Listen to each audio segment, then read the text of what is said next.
Ito po yung ginagawa namin. Yan, laminating firm siya. Sasalang siya dito. Yan. Tapos, pasok siya doon sa heater. Madilim, hindi makita. Tapos ito na siya. Nung nainita na siya, imomolde na siya. Ito na yung pag-molde na.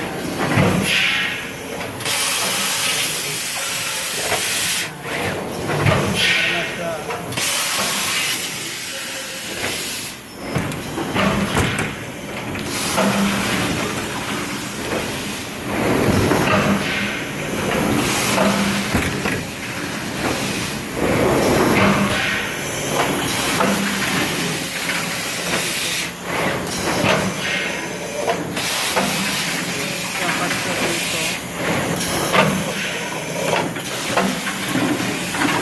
Mga bagstock ko dito.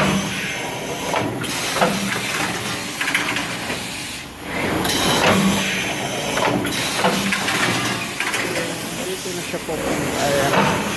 Ito na siya. Here's our top. Okay.